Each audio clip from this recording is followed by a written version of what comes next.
Hello, hello, and welcome to the After Shadow Space episode for episode 9, Bibble, episode 9.5.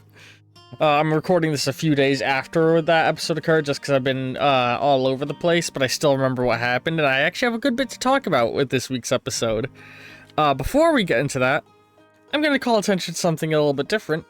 I have a Ko-fi account linked down below, and real quick before I get to that, I stream these now, the After Shadow Spaces. I make announcements of them on the Discord and stuff. The when they happen shuffles around a lot, but generally I will always try and record them before I record the next episode, so long as me and my friends don't record several episodes back to back in one sitting. But yeah, so you can join these live if you have questions about the setting that you want answered by me. The other thing though, the Ko-fi.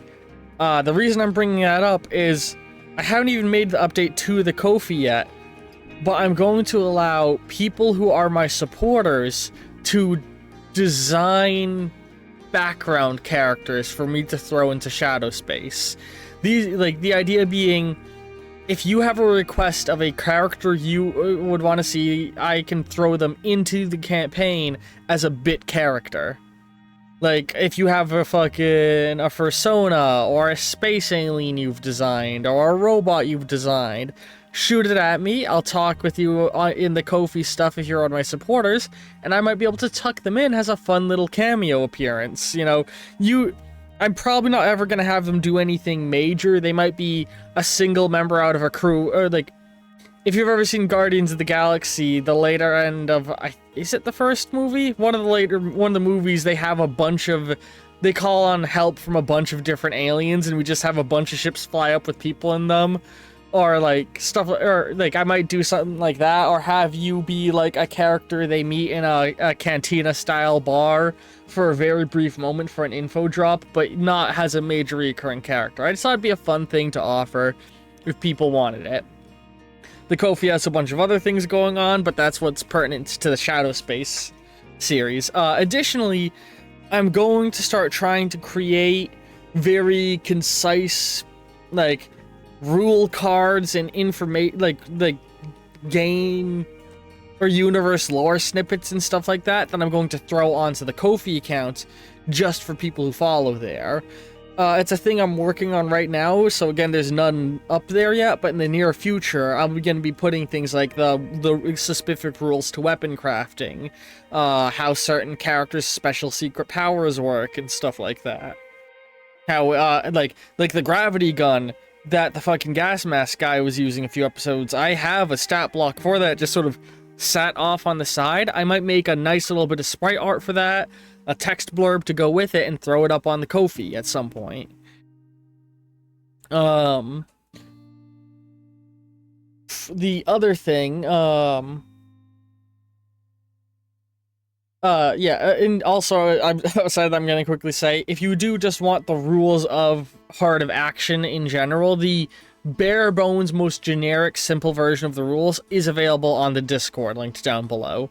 So all of the rules exist, you can go read them, ask me questions about it, and I'll answer them. But there's a very basic version of the rule set down there. Words. Now let's actually start talking about the episode, Bibble. So, I've mentioned before that Broken Triangle itself is a setting that I've been working on for a good couple of years now. I don't know exactly when I started working on in its earliest iteration, it was called the Golden Triangle, and that's because it was in an entirely different setting, and I was still working out elements of it.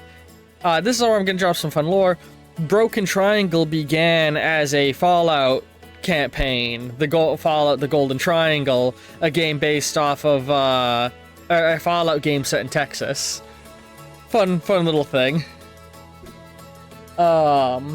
That campaign never happened, but a lot of the ideas I made for the Golden Triangle I loved, and I've actually completely stripped the Fallout elements of the world, repainted it, and reused this setting several times in the past with friends, whether it was in a fantasy world or in a completely original apocalyptic setting, or now in Shadow Space. So with that, we enter the town of Bibble, which is erupting within a war between two different transhumanist groups. A group of people who believe the future of humanity lies within cybernetic augmentation, and a group of people who believe the future of humanity lies in genetic alteration. The details of who started the fighting is still a little vague, and I don't want to go too much into all of that depending on what the players see. But, you know, this has been a very fun episode to have play out, and that was the root of the Bibble the town of Bibble, and what was in it was all of these warring factions, and there's supposed to be a number of quests around this, and the very nature of how augmented the players are or aren't already affects which factions they're able to join and who they're able to interact with, you know? Because the cyborgs won't let a splicer work with them, and the splicers won't let a cyborg work with them.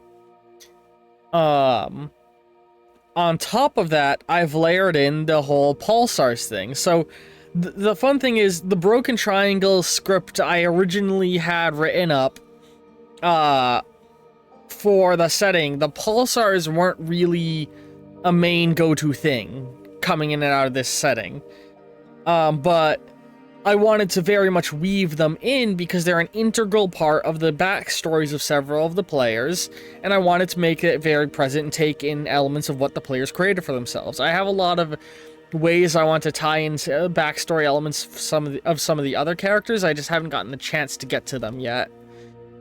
But so the Pulsar plotline, it was like just a whole thing I've added it on top with them funding both sides of this conflict.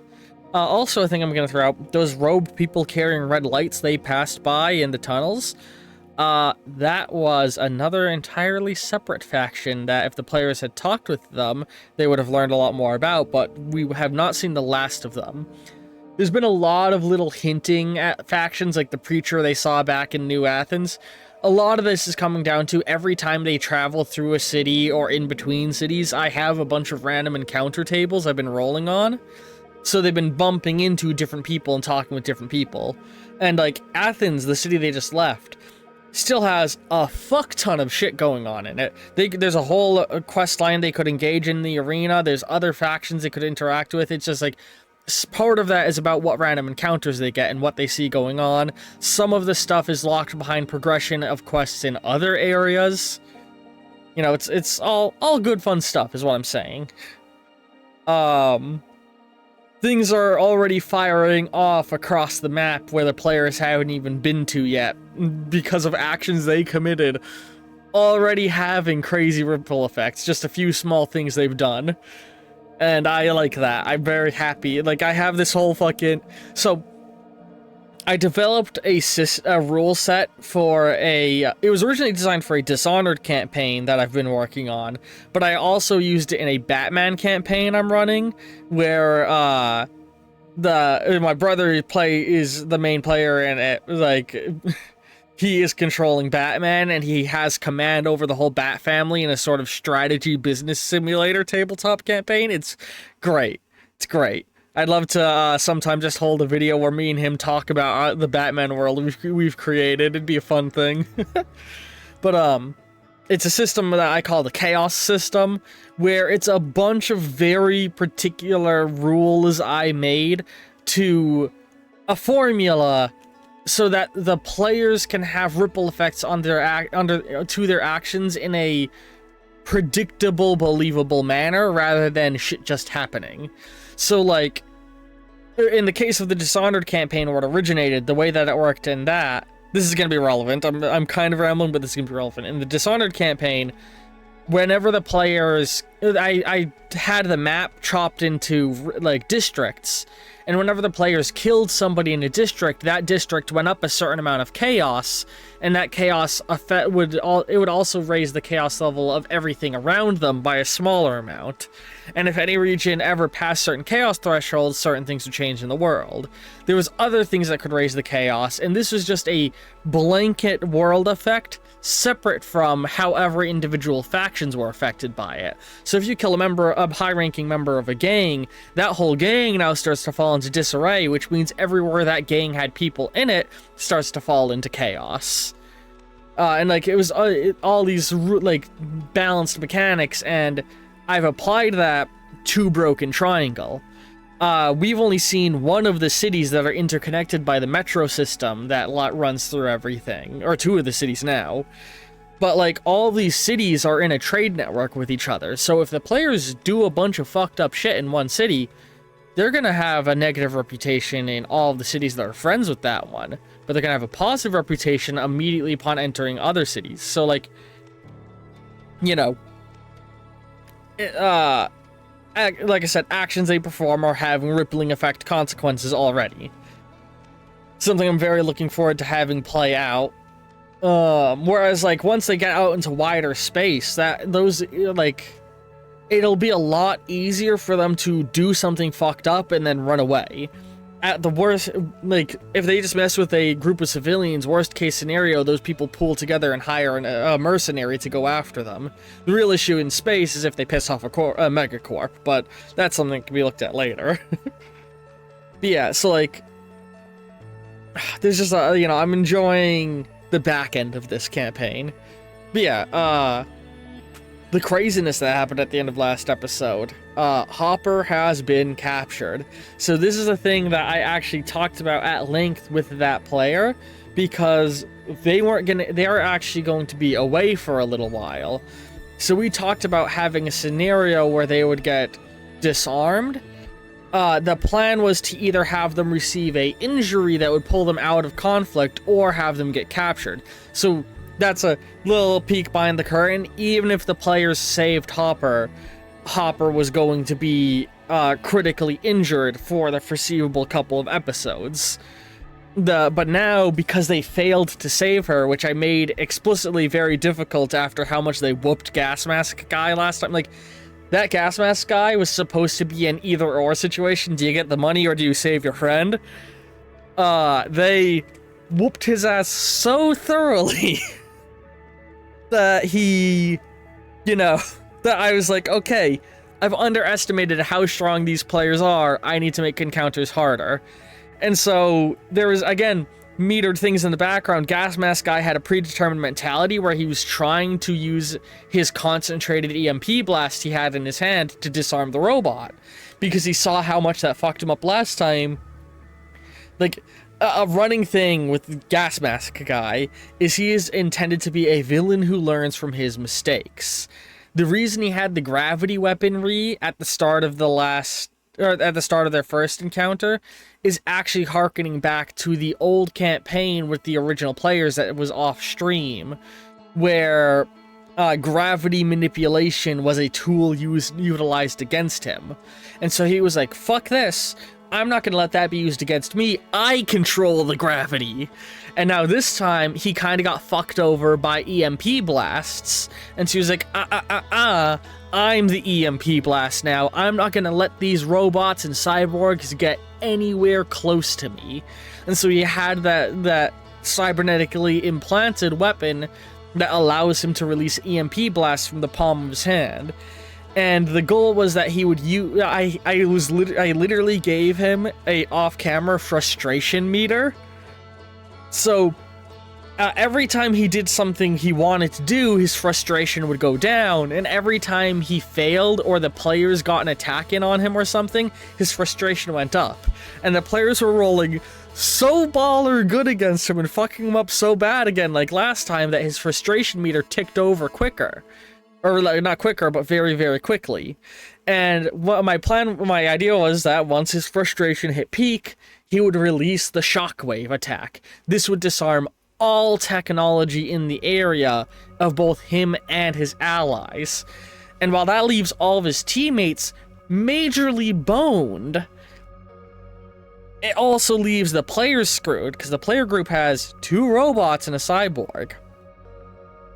Like, that EMP blast is a bad thing for them, and it was just incredibly dumb luck that the enemy was firing the grappling gun in the same turn that he was doing that. Because the way that turn stuff works is the players are able to determine amongst each other whose turn goes first. Then once all of the players have locked in what they do, from there, so let me restart that. So the way that I run turns in Heart of Action is I, as the game master, declare what all enemies are doing, generally speaking. The players then say what they do and determine the order they do it. Then I determine the order the enemy's actions occur based off what the players are doing. There is an exception, like the fighting cyborgs and splicers were being tacked on after the players, and I wasn't really focusing on stating what they were doing because they were literally there to fight each other. Because I wanted the players to be fighting the pulsars more than they fought the splicers. You know, the splicers were there to hand Hopper over to the pulsars, and then the cyborgs were there to fight the splicers and distract them while the players fought the pulsars. And then depending on how the players handle things, they could maybe get the cyborgs on their side more and direct them in another direction, or they could convince the splicers to help them, which you saw them do with that one solid charisma check right at the end. But that charisma check was really made too late to make a big difference beyond because all the enemies were already retreating out of the area. You know, they got what they needed. They were leaving. Man, when Barbara chose to not deflect that grappling hook attack on Hopper, I was like, oh my god, they fucking did it. They saved Hopper. I really tried to make this really hard to do. I didn't think they were gonna succeed. They did it. They pulled through. That's amazing. And then it comes to their turn, and they state what they're doing, and they don't pick blocking the grappling hook. And if I recall, I was even like, you don't block the grappling hook? Like, I even asked them, like, you're not doing that? And they didn't, and that's what allowed the villains to get Hopper. That was... Oof. They made it to the end goal, and then they fumbled the ball right at the touchdown line. This is what happened there. But also, there was a lot going on, especially with the EMP blast having just gone off. But now they've captured Gas Mask Dude, and that's gonna be fun. I established there, you know, as you guys saw, they gave themselves some more cybernetic implants. Gas Mask Guy is, like, very much designed to be the thematic epitome of the transhumanist themes of this campaign, because that's something that is, like, one of the root themes in the back of Shadowspace is transhumanism. What is the future of humanity? Do we hold the right to alter our bodies? Should we alter our bodies? Is it good or bad? And, like, not to have the artists speak for their own art. How you interpret everything happening in Shadowspace is entirely up to you. My general statement that I am aiming to make with the transhumanist stuff... Actually, should I say that? Should I outright say what my goal of my art is out front? My art, air quotes? No, I shouldn't. I'll let you all interpret the art and how I present things. But yeah, there's supposed to be very heavy themes of transhumanism. There's supposed to be very heavy themes of capitalism unsheathed and how that's bad in a very cyberpunky manner. This setting is very... sort of like a high sci-fi cyberpunk to a degree, because, like, cyberpunk isn't about the fucking aesthetic. I mean, it is, the aesthetic's great, but the real root of cyberpunk is supposed to be the fuck capitalism mentality that so many things have forgotten is at the root. Like, that's, you know, look at the fucking Cyberpunk 20 whatever games, or the Blade Runner franchise. The root theme going on there is fuck capitalism. And that's very much my intention here, to wear that one on my sleeve. There's the corporations as a whole are all supposed to be the fucking bad guys, and the players are just being forced to operate in this lose-lose system. Like what happened at the end of the fucking Lazarus arc, where they wanted to save those guys, but they couldn't. But now they found a way too by getting a fuck ton of money through one really good encounter that I didn't expect to go as well as it did.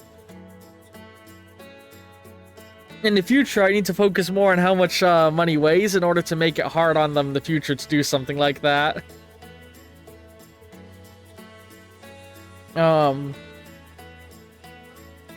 Words. But yeah. All fun stuff.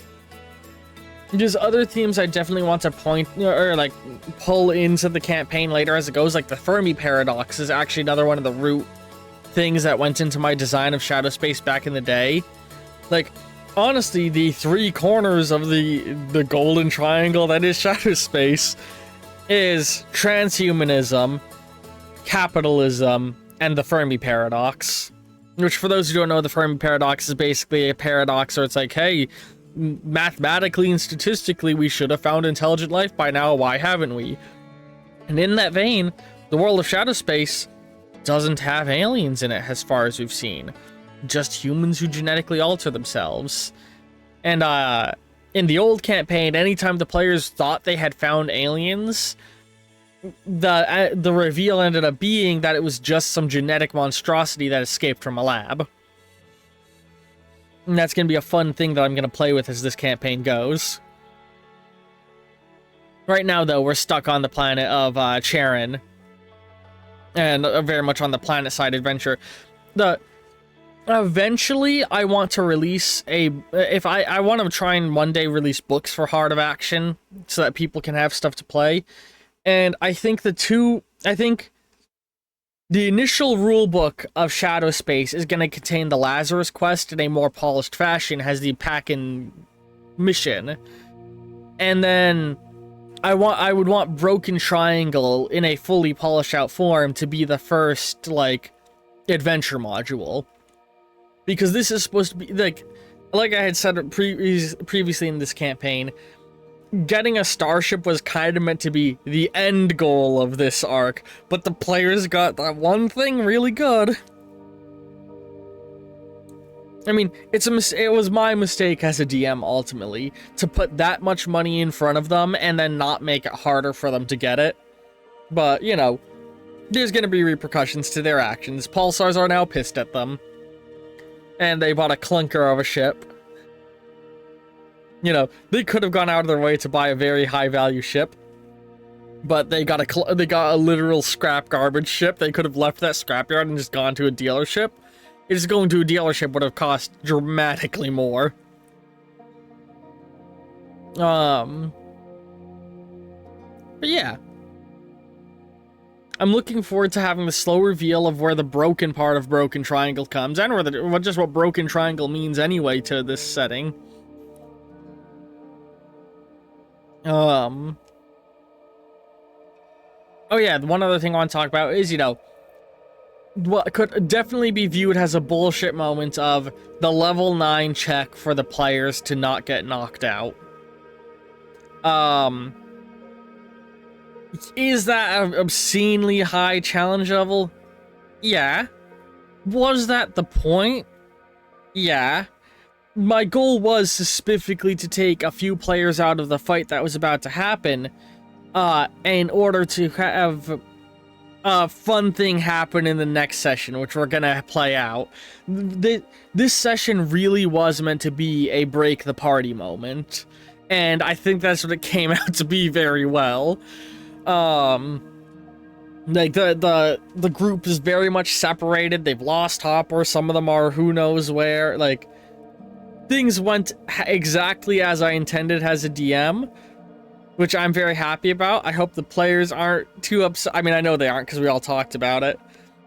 But yeah, that knockout, I didn't want to make it literally impossible, though, and level 9 was feasibly within their reach as characters with some of the stats they have, and if they use their star points well. Because, like, they roll 5 dice by default. They start with 5 star points. If they add the 5 star points, they're rolling 10 dice on a level 9 check. They're rolling enough dice that they could, in theory, pass. They would have a little better than 50-50 odds at that point, if they dumped all the star points in it off rip. which is ideally, the way I view it, a hard check in a tabletop role-playing game should be the 50-50 shot.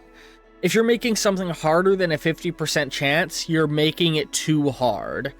50% chance of passing is the peak difficulty, in my opinion. And as you make it easier, that's where you know what I mean. Anything harder than a 50% chance of passing is, generally speaking, too hard. I would save those kinds of checks for something that is supposed to be obscenely difficult. And if they used their star points, this was a 50-50 chance, which arguably puts it at the obscenely difficult point, but that is the point because of who the guy they were talking to is. I don't have his name written down in front of me like I should. I don't actually have my notes open as I'm talking about all of this. But yeah, like, he is a, like, boss tier character, you know? Has was probably made evidence by his terrifying appearance and the fact that an entire faction views him as their leader. Yeah.